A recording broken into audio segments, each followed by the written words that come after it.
मैं यकीन बैच में था और उसमें 6 घंटे की लेक्चर होती थी। 12 आवर्स का स्टडी प्लान मैं कैसे रखता था। 12 to 14 आवर्स तो स्टडी कर ही सकते हो। सबसे बड़ा प्रॉब्लम आता है लोगों को कि 6 आवर्स में उनके लेक्चर फिनिश नहीं होते हैं। 6 घंटे का लेक्चर ही उनका 7 घंटे 8 घंटे 9 घंटे तक लग जाते हैं। टेस्ट के लिए कब पढ़ना है एंड नोट्स वगैरह सोल्यूशन कब करना है। अब इसमें मैं आपके सारे प्रॉब्लम्स साथ में ही डिस्कस कर लूंगा।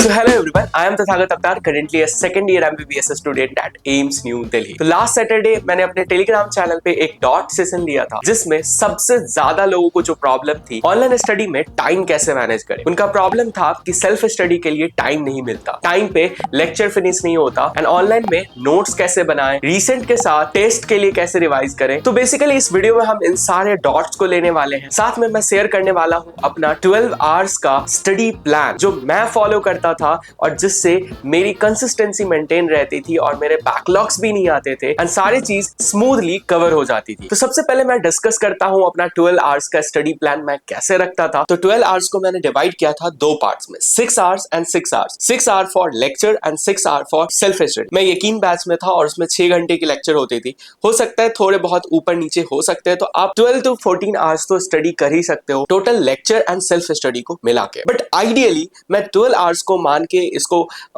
डिवाइड कर रहा हूं क्योंकि जरूरी नहीं आप हर रोज 14 आवर्स पढ़ सको, इसीलिए मैंने 12 आवर्स आइडियली रखा था। 6 hour for lecture and 6 hour for self study. अब जो यहाँ पे मैं फर्स्ट इशू आपको एड्रेस करने वाला हूं कि जो सबसे बड़ा प्रॉब्लम आता है लोगों को कि 6 आवर्स में उनके लेक्चर फिनिश नहीं होते हैं। तो जब मैंने बात करी स्टूडेंट से तो मेरे को पता चला कि वो नोट्स के चक्कर में उनके लेक्चर 6 आवर्स के अंदर में फिनिश नहीं हो पा रहे हैं। वो लेक्चर को बीच में पॉज करके रोकते हैं जिससे उनका 6 घंटे का लेक्चर ही उनका 7 घंटे 8 घंटे 9 घंटे तक लग जाते हैं और पूरा दिन लेक्चर में ही निकाल देते हैं। तो इस प्रॉब्लम का जो फर्स्ट सोल्यूशन है आपको ध्यान में रखना है कि आपको लेक्चर में पॉज नहीं लेना है। इसलिए मैं लाइव लेक्चर्स को प्रेफर करता था ताकि मैं उनको पॉज ना लूं एंड वन गो में फिनिश करूं। तो अगर आप लाइव लेक्चर से कंफर्टेबल नहीं हो, अगर आप रिकॉर्डेड भी देखते हो तो उसमें पॉज मत करो। आप जितना उसके साथ नोट्स लिख पा रहे हो लिख लो, बाकी बचा एंड में आप 10 या 15 मिनट लगा के लिख लेना, वो ज्यादा होगा कि आप लेक्चर के बीच में पॉज ले रहे हो। जो लोगों को सबसे ज्यादा टाइम लग रहा है वो है कि फिजिक्स में नोट्स कैसे बनाएं। फिजिक्स में इतने सारे क्वेश्चंस लिखने होते हैं। तो मैं पहले वीडियोस में भी बता चुका हूं और अभी भी बता रहा हूं कि सारे क्वेश्चंस नहीं लिखने हैं। इस वजह से आपके 2 घंटे का फिजिक्स के लेक्चर 4 घंटे में फिनिश हो रहा है ना, तो आप बहुत बड़ा अपना टाइम का वेस्ट कर रहे हो। तो आपको करना क्या है कि आपको 2 घंटे का फिजिक्स का लेक्चर 2 घंटे में खत्म करना है। कोई भी क्वेश्चंस आपको नहीं लिखना है।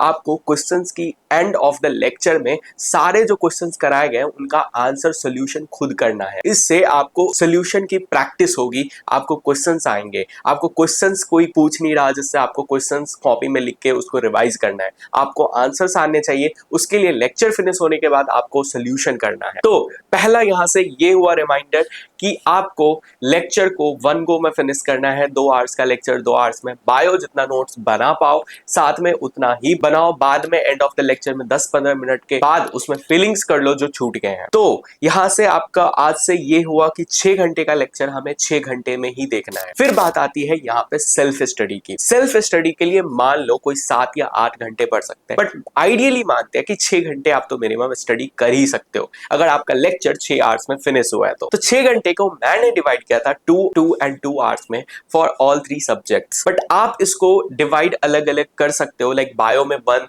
एंड फिजिक्स में 3 दे सकते हो अगर आपकी फिजिक्स वीक है तो। अब इसमें मैं आपके सारे प्रॉब्लम्स साथ में ही डिस्कस कर लूंगा। अब ये 2 आवर्स का क्या करना है। 2 आवर्स आपने डिवाइड करे, उसमें 2 आवर्स में टेस्ट के लिए कब पढ़ना है एंड नोट्स वगैरह सोल्यूशन कब करना है, मैं इन सारे सवालों का जवाब इधर पे दे दूंगा। जैसे 2 आवर्स आपने फिजिक्स के लिए रखा तो 2 आवर्स में आप उसको डिवाइड करो 1 एंड 1 आवर में। मैं जो करता था 1 आवर में क्या करता था कि आज जितने थ्योरी पढ़ाए, मान लो आज एक पीपीटी पढ़ाए जिसमें 20 स्लाइड्स थे, उसके 10 स्लाइड में मान लो या 5 या 6 स्लाइड में थ्योरी थी, तो मैं पहले आधे घंटे के अंदर में उन थ्योरीज को रिवाइज करता था और उसके शॉर्ट नोट्स टाइप ही बनाता था। लाइक उसमें जो छोटे छोटे फॉर्मूलेज रहते थे जो थ्योरी काम के होते थे, आधे घंटे 40 मिनट में वो थ्योरी मैंने कंप्लीट करा। ठीक है, उस थ्योरी के रिवाइज कर लिया सेम डे में, और बाकी बचे आधे घंटे में आज जो 10 या 15 क्वेश्चंस कराए, मुझे नहीं लगता उन क्वेश्चंस को 1 या 1.5 मिनट से आपको ज्यादा लगना चाहिए बनाने में, अगर आपने अच्छे से लेक्चर को अटेंड करा है। इसीलिए मैं कहता हूं कि लेक्चर देखते टाइम पूरा फोकस लेक्चर पर रखो, ना कि कॉपी भरने पे। तो उस आधे घंटे में आपको वो 15 से 20 सारे क्वेश्चंस को सोल्यूशन करना है आधे घंटे के अंदर में। जो क्वेश्चंस में अटको या जो क्वेश्चन आपको टफ लगे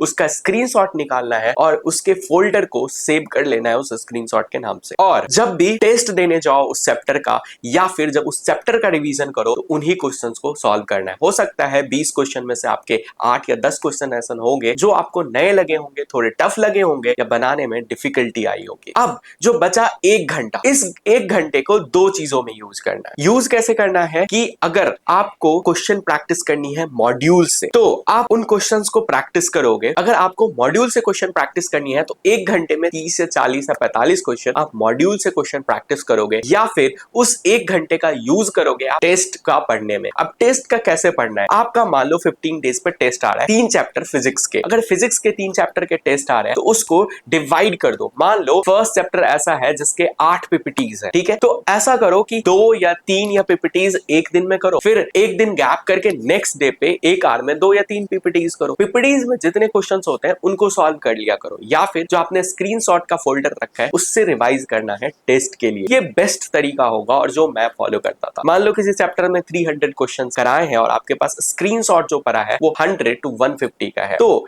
आप ट्राई करो कि हर रोज अगर आप 30 या 40 क्वेश्चन पर डे करोगे तो आपका 4 या 5 दिन में आपका सारा उस चैप्टर का रिवीजन हो जाएगा। और ऐसे ही आपको 2 वीक में आपका फिजिक्स का सिलेबस खत्म हो जाएगा उस 1 घंटे यदि आप सिर्फ टेस्ट के लिए पढ़ते हो तो। ये हो गई आपके फिजिक्स की बात जो मैंने बता दी। बाकी बायो में 2 आवर्स के लिए आपको क्या करना है कि 1 आवर्स आपको हर रोज रखना है कि जिसमें आप एनसीईआरटी की रीडिंग कर रहे हो, चाहे सेम चीज का या फिर टेस्ट वाले चैप्टर का, नो मैटर 1 घंटा आपको एनसीईआरटी की रीडिंग करनी ही करनी है। बाकी 1 घंटे में आपको जो आज पढ़ाया गया उसको 1 घंटा नहीं भी लगना चाहिए, उस चैप्टर का एनसीईआरटी से पढ़ो, अपने नोट से पढ़ो और साथ में उसके क्वेश्चंस भी लगाओ। तो इतना अगर करते हो आप तो ये 2 आवर्स का बायो के लिए यूटिलाइजेशन होगा। बाकी केमिस्ट्री में 2 आवर्स आपको सेम यूज करना है। अगर फिजिकल केमिस्ट्री चल रही है तो फिजिक्स की तरह चलना है, अगर ऑर्गेनिक चल रही है या ऑर्गेनिक में ऑलमोस्ट सेम फिजिक्स की तरह करना है। पहले हाफ में आपने थ्योरी रिवाइज करा फिर क्वेश्चंस करा, और इनऑर्गेनिक के लिए भी ये आदत डालो कि बायो की तरह करना है कि 1 आवर बचाना है हमें एनसीईआरटी की रीडिंग करने के लिए, चाहे रिसेंट टॉपिक का करो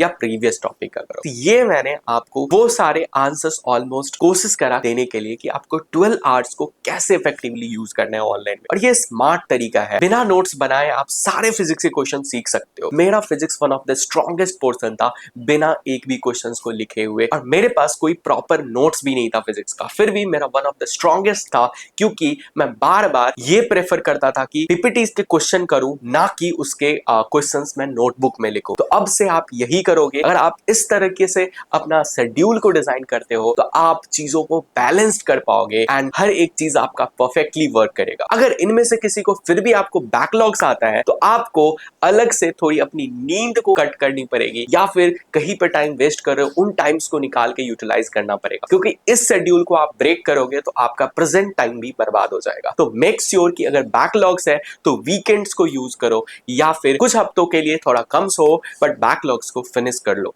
बट इस शेड्यूल को बिना डिस्टर्ब किए हुए। अगर फिर भी आपके मन में कोई डॉट्स रह जाता है तो आप हमको कमेंट करके बता सकते हैं, जिससे मैं आपके डॉट को नेक्स्ट वीडियो में एड्रेस कर पाऊं। इस वीडियो में इतना ही। आप बताना वीडियो कैसी लगी एंड नेक्स्ट वीडियो किस टॉपिक पे चाहिए। फिर मिलेंगे किसी और वीडियो में, तब तक के लिए बाय।